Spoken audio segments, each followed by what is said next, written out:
presentación. Bueno, como ya saben, yo soy Anaí Alejo. Ahora vamos a empezar a hablar de un poquito de cerveza. La siguiente, por favor. Vamos a hacer una introducción a esto que es la cerveza.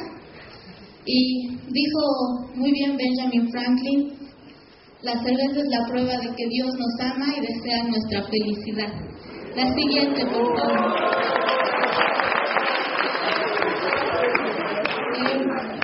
La cerveza es la bebida alcohólica más popular del mundo, además de ser una de las más antiguas. El consumo mundial de cerveza varía entre 114 y 132 billones de litros de cerveza y genera alrededor de 290 billones de dólares. Imagínense cuánto es eso. En nuestro país, la cerveza contribuye al PIB el 1.74%. Y según datos del INE, cada boliviano, cada uno de nosotros gasta $192 al año en cerveza. Que es más o menos porque cada uno consume unos 35 litros de cerveza al año. También podemos mencionar que el país que más cerveza consume viene a ser la República Checa, que cada checo se toma unos 155 litros de cerveza al año. Le sigue Irlanda, Alemania, y nosotros estamos lejos. Bueno, hemos visto que es una industria, la industria cervecera, que genera mucho dinero.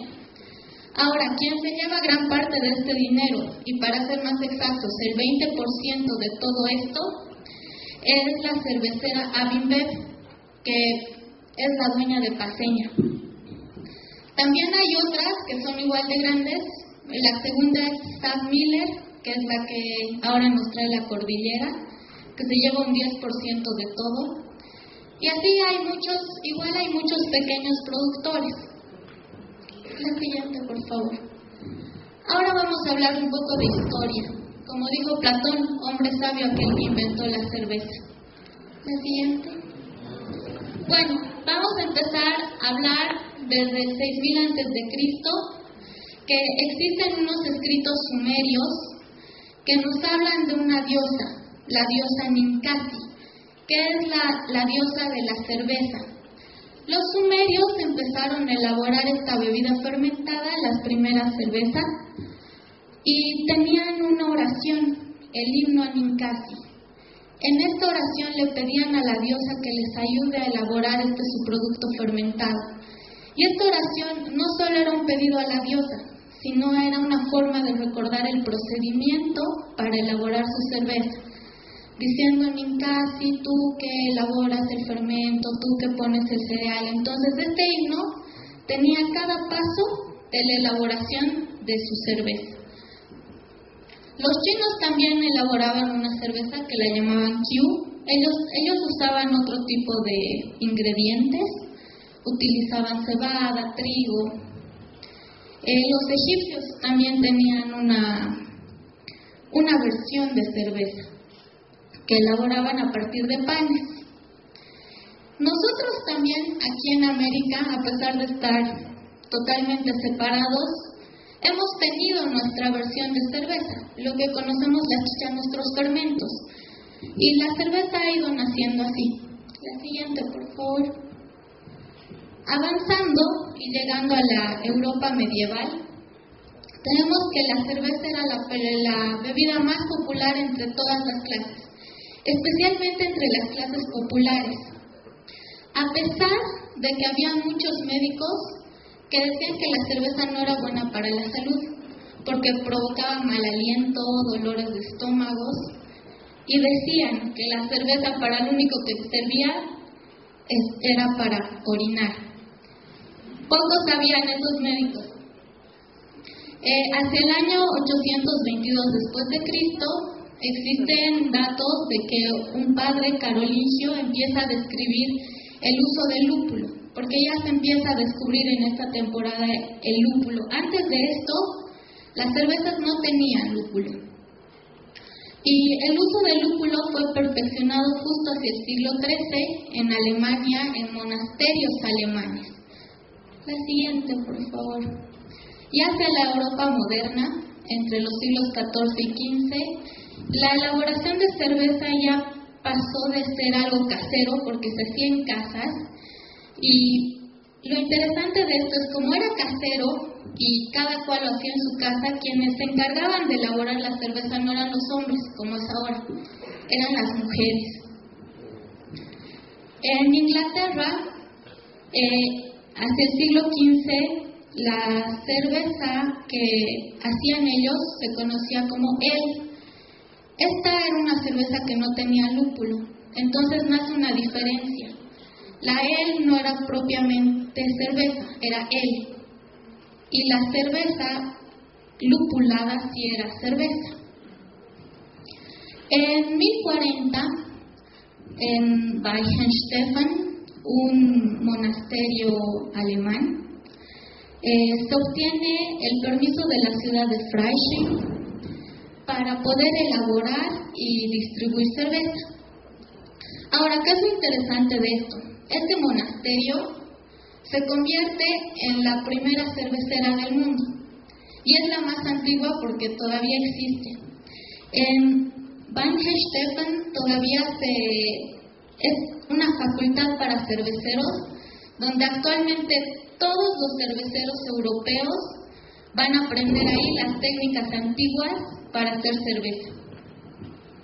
En 1516, Guillermo IV de Baviera redacta la ley de pureza, el Reinheitsgebot, que nos dice que la cerveza solo puede tener agua, malta y lúpulo. Solo son estos tres ingredientes porque hacia esa época ellos todavía no sabían nada de microorganismos, no conocían de las levaduras, nada, todo se producía mágicamente.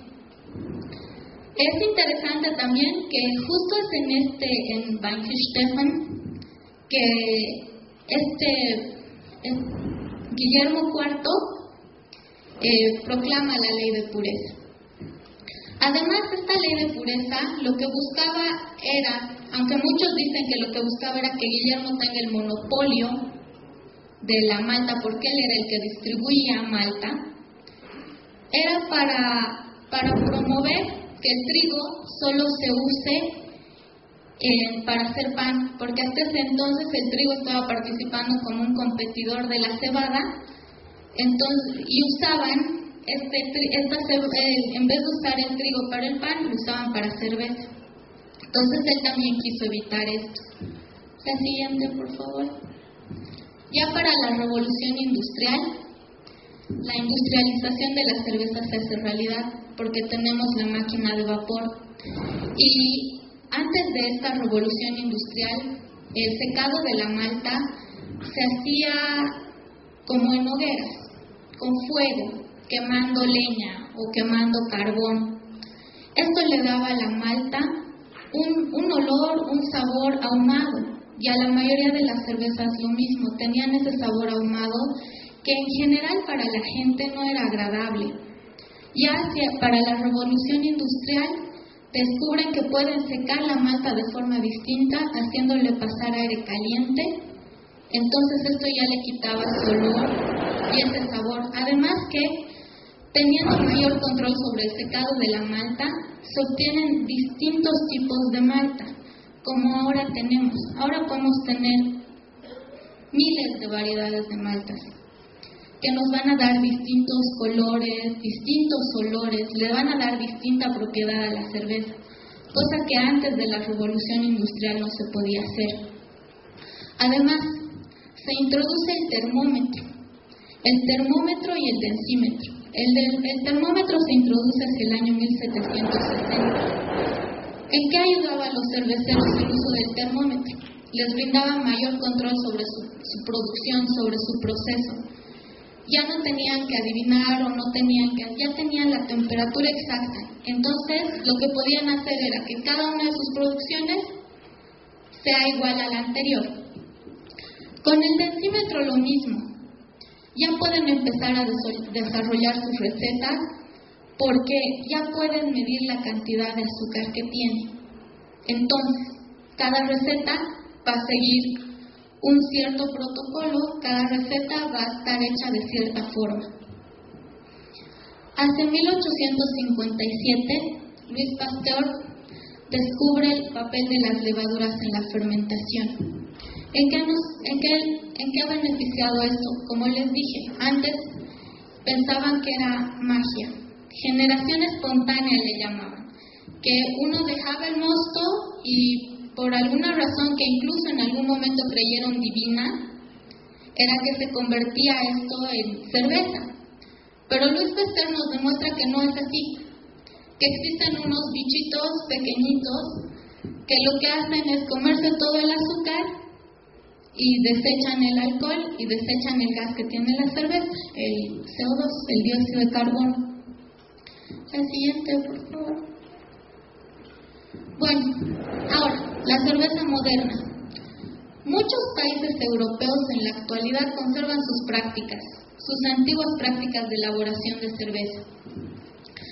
Todavía incluso nosotros, donde yo elaboro cerveza, nos regimos a la ley de pureza.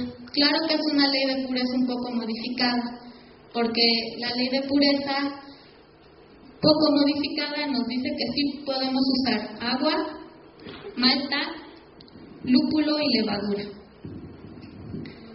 También vemos, como ya les dije, la industria cervecera se vuelve un negocio multimillonario y acoge a mucha gente, las empresas grandes y productores pequeños como lo que somos nosotros. También existen avances en la tecnología. En la tecnología, en el mercadeo, en el transporte, en todo, lo que ahora nos da una gran posibilidades infinitas. Tenemos cientos de marcas a nuestra disposición, no tenemos que tomar solo una, tenemos muchas, y como productores podemos enviar nuestra cerveza hacia otros lugares. La siguiente, por favor. Bueno, ahora un poquito lo que es cerveza artesanal versus cerveza industrial, y esto me pareció divertido cuando estaba haciendo la presentación. Denle una cerveza a un hombre y este gastará 1 hora. Enséñanle cómo hacer cerveza y gastará una vida. Uno se enamora cuando empieza a hacer cerveza. La siguiente, por favor. Bueno, hablando de la cerveza artesanal. La cerveza artesanal en general utiliza proporciones pequeñas. Utiliza proporciones que van a ser menores a los 100.000 hectolitros por año, que está muy por debajo de lo que producen las empresas más grandes. También tenemos que mencionar que el tiempo para la elaboración es mayor, el tiempo y la dedicación. Hacer una cerveza artesanal puede tomar 5 o 6 horas más solo en el cocimiento que una cerveza industrial. ¿Por qué? Porque la mayoría de los procesos son manuales. Uno tiene que estar ahí todo el tiempo viendo cómo se hacen las cosas. En cambio, en una cervecería industrial, en una más grande, todo está automatizado. No se necesitan de personas. En cambio, una cerveza artesanal necesita del maestro cervecero, de un cervecero que controle todo el tiempo su cerveza, como criar a un niño. Y es por eso que para el que hace cerveza, para el cervecero artesanal, cuando saca su cerveza es como su niño. ¿Y qué es lo que busca?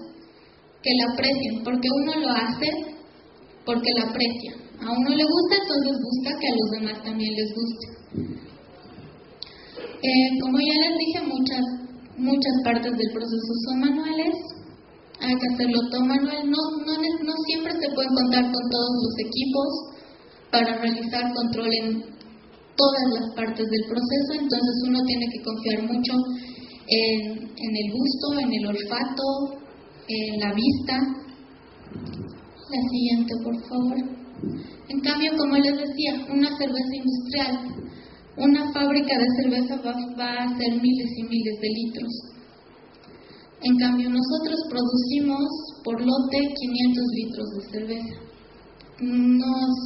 Ni la uña de un tanque que tiene la paseña. La mayoría de las etapas van a ser robotizadas, mecanizadas, y las cervecerías industriales, lo que buscan es bajar costos y aumentar sus ganancias. Además que un cervecero industrial busca hacer una cerveza que se pueda vender, que le rinda más. Lo que tampoco está mal. Son formas distintas de ver las cosas. Ni una está bien ni la otra está mal. Solo son distintas. La siguiente, por favor. Ahora vamos a hablar un poquito de la elaboración de cerveza como tal. Y otra frase. Deme una mujer que ame la cerveza y conquistará el mundo. De Kaiser Wilhelm. La siguiente, por favor. Aquí vamos a hablar, les voy a mostrar un poco en este diagrama cómo elaboramos la cerveza. Vamos a comenzar con la malta, que van a ver maltas distintas. Ahora no sé si les voy a pasar.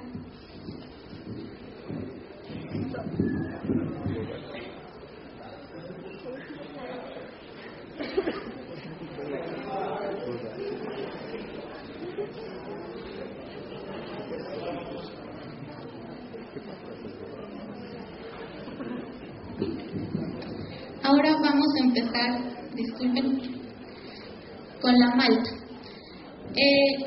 Pasé unos pocillos con malta para que veamos la importancia y la diferencia. La malta es lo que una receta va a usar distintos tipos de malta. Y la malta, como les dije, es lo que nos va a dar olores, sabores, texturas. Y en las maltas que les pasé hay una que es muy clara y hay otra que es muy oscura. La oscura es la que se va a utilizar para cervezas oscuras y la más clarita es la malta Pils, que se utiliza como base para todas las recetas de cerveza, a no ser que esta cerveza sea de trigo. Luego vamos a seguir lo que hacemos con la malta en primer lugar es molerla. La siguiente. ¿Qué vamos a hacer en la molienda? Lo que buscamos es destruir el grano, pero respetando la cáscara. Queremos sacar todo ese almidón, toda esa harina que tiene el grano adentro. Porque luego, a medida que les voy explicando, vamos a ver por qué hay que respetar eso y por qué la molienda tiene que ser particular. Ni tiene que ser muy fina, ni tiene que ser muy gruesa. La siguiente, por favor. Y vamos a pasar a este proceso, el proceso de maceración. En este proceso de maceración, lo que se hace es mezclar el agua con la malta. Y este proceso, el siguiente por favor, básicamente lo que busca es extraer todo el azúcar que tiene la malta para llevarlo al agua. Es como disolver el azúcar que está en la malta y se va a quedar en el agua. La siguiente, por favor. ¿Cómo es que extraemos todo el azúcar de la malta? Resulta que en los granos de malta que tenemos viven unas enzimas. Las enzimas son unas cadenas de proteínas que lo que hacen es acelerar reacciones. Y en nuestro caso, ¿qué reacción aceleran? Aceleran una reacción de la ruptura de la cadena de almidón, que es una cadena muy grande. Cada uno de estos es una molécula de glucosa. Se unen muchas glucosas y tenemos una cadena de almidón. Lo que va a hacer nuestra enzima es romper esto y sacar azúcares más pequeños. Es como tener un pedazo enorme de carne que no podemos tragar entero, entonces tenemos que partirlo en pedacitos para comer. Es exactamente lo mismo lo que hace esta enzima con el almidón. La siguiente, por favor. Ahora, para la maceración y para la activación y desactivación de estas enzimas, se tienen que realizar tiempos y descansos para la maduración. Vamos a empezar con un descanso de hidratación que se realiza a 35 grados centígrados. En realidad este descanso de hidratación va más para hacer la mezcla, para mezclar el agua con la malta. Luego tenemos un descanso de proteólisis. En este descanso, que se va a realizar a 45 grados y va a durar entre 10 y 60 minutos, es que se rompen las cadenas de proteínas, porque queremos que todo al final llegue a ser más chiquito, como ya les había dicho. Luego tenemos un descanso de formación de azúcares, que es en este descanso donde empiezan a actuar las enzimas, más específicamente la beta-amilasa, que empieza a trabajar entre los 55 y los 62.5 grados centígrados. Y este descanso va a durar entre 5 y 20 minutos. Luego, sigue el descanso de formación de dextrinas, que es el descanso donde va a participar la alfa-amilasa, que es la que va a partir toda la cadena de almidón en glucosas. Y este descanso se lleva a cabo entre 67 y 72.5 grados centígrados. Luego existe un descanso de conversión. En este descanso de conversión, que se lleva entre 70 y 74 grados centígrados, las enzimas van a ir desactivándose, van a ir muriendo, si se puede decir, dejan de trabajar. Luego existe un descanso de estabilización de masa entre los 74 y los 77.5 grados centígrados, que este descanso de estabilización nos va a ayudar a que, por un lado, siga la desactivación de enzimas que ya no sigan trabajando, y por otro lado nos va a empezar a ayudar que otras cosas que no queremos se vayan yendo al fondo. Ahora, esta variación de tiempos y temperaturas va a variar para cada cerveza. Cada uno, de acuerdo a lo que quiera hacer, a la cerveza que uno quiera hacer, va a ir variando esos tiempos. La siguiente, por favor. Ahora nos vamos a ir con el proceso de filtración. Una vez que